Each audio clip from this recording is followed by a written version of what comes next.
दोस्तों, आज हम पढ़ेंगे 11.1 वृत्तों से संबंधित क्षेत्र के बारे में बता रहे हैं। 8:23 एक्सरसाइज 11.1 के सूत्र से पढ़ेंगे। वृत्तों से संबंधित क्षेत्रफल।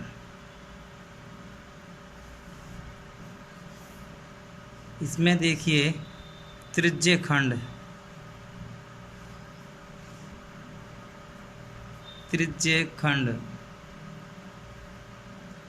होता है वृत्त की दो त्रिज्याओं से घिरी हुई बंद आकृति। वृत्त की दो त्रिज्याओं से घिरी हुई बंद आकृति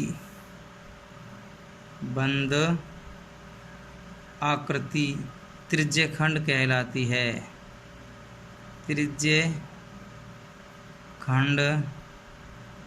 कहलाती है। इसका चित्र है, ये एक वृत्त है और ये इसमें दो त्रिज्याएं ओ, ये ए, ये है बी। तो ये जो छायांकित भाग है इसे बोलते हैं हम, ये इसका चाप हो गया, इसको बोलते हैं लघु त्रिज्यखंड।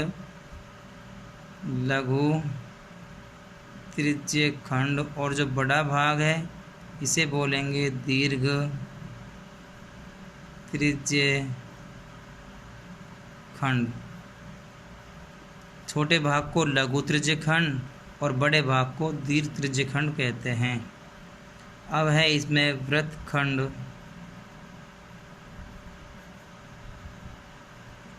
वृत्त की एक जीवा वृत्त को दो भागों में बांटती है, जिसका छोटा भाग जो है लघु वृत्तखंड तथा बड़ा भाग दीर्घ वृत्तखंड कहलाता है। इसमें वृत्त की एक जीवा वृत्त को दो समान भागों में जीवा वृत्त को दो भागों में बांटती है। छोटा भाग लघु वृत्तखंड तथा बड़ा भाग दीर्घ वृत्तखंड कहलाता है। इसका देखिए, इसकी भी डायग्राम है। जो ये एक वृत्त हो गया, इसका केंद्र ओ है और ये हो गई इसकी जीवा ए बी। केंद्र ओ है। जो ये छायांकित भाग है ये छोटा भाग है, ये है लघु वृत्तखंड। और जो बड़ा भाग है ये है दीर्घ वृत्तखंड। ये इसकी दो सीधी परिभाषा हो गई। अब इसके सूत्र जो हैं, इस प्रश्नावली में जो सूत्र काम आते हैं वो सूत्र है। ये नया सिलेबस है 2023 से, पुराने के आधार पर हट गया। जो सूत्र नहीं लिखवा रहे, जो नए सिलेबस में काम आ रहा है सिर्फ 11.1 में वही सूत्र हम लिखवा रहे हैं। तो सूत्र नंबर 1 देखिए, इसमें वृत्त का क्षेत्रफल। वृत्त का क्षेत्रफल ये तो आप पहले ही जानते हैं। वृत्त का क्षेत्रफल कि πr² होता है, या पहले से पढ़ते आ रहे हैं। और इसमें दूसरा है वृत्त की परिधि। इसका दूसरा नाम परिमाप है। परिमाप भी बोलते हैं परिधि को। इसका सूत्र होता है 2πr, या हम इसको सूत्र क्या दूसरा है πd। डी का मतलब होता है व्यास। जब व्यास दे रखा है तो पाई डी से कर सकते हैं, और त्रिज्या है तो 2 पाई आर से कर सकते हैं। इसके दो और छोटे सूत्र लिखवाते हैं।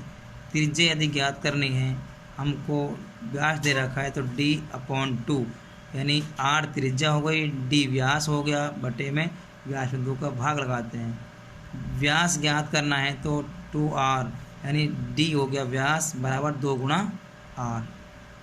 अब है इसका 3 नंबर, वृत्त के चतुर्थांश का क्षेत्रफल। वृत्त के चतुर्थांश का क्षेत्रफल, ये वृत्त का क्षेत्रफल क्या होता है, पाई आर स्क्वायर। अब ये हो गया चतुर्थांश, मतलब चौथा भाग, तो 1/4 लगा देंगे, ये चतुर्थांश बन गया। 4 नंबर है इसमें, त्रिज्य खंड का क्षेत्रफल।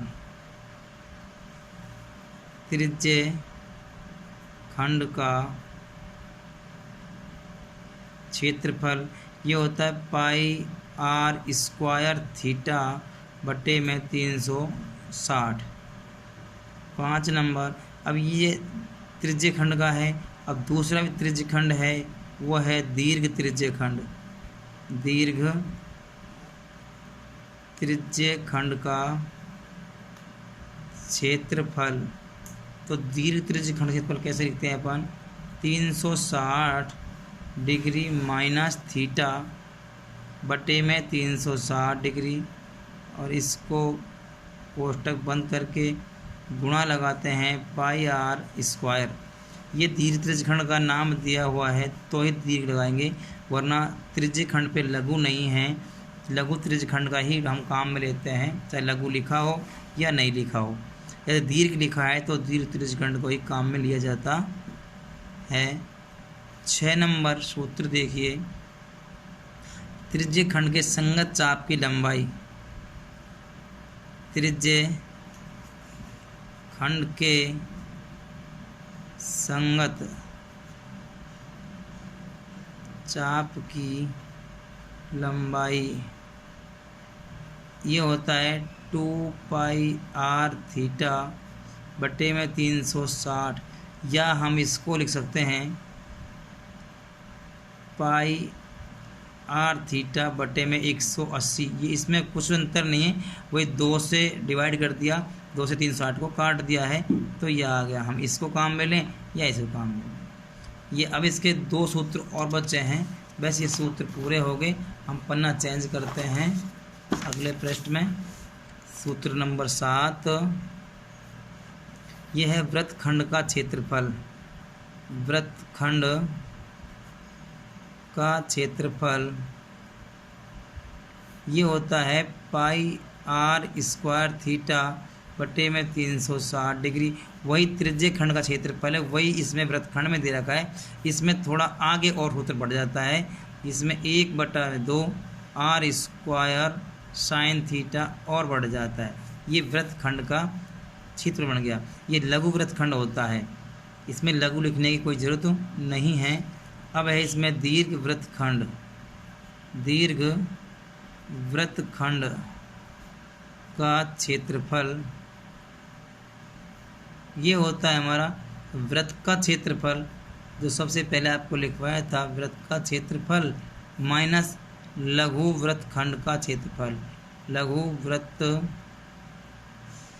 का क्षेत्रफल, यानी वृत्त के क्षेत्रफल में से लघु वृत्त घटा देंगे तो दीर्घ वृत्तखंड का क्षेत्रफल आ जाता है। ये अब तक इसमें सूत्र हो गए। ये 8 सूत्र हैं इसमें सारे, ये 8 सूत्र हो गए और ये परिभाषा होगी। अब अगले वीडियो में आपको इसके सवाल कराए जाएंगे। Thank you.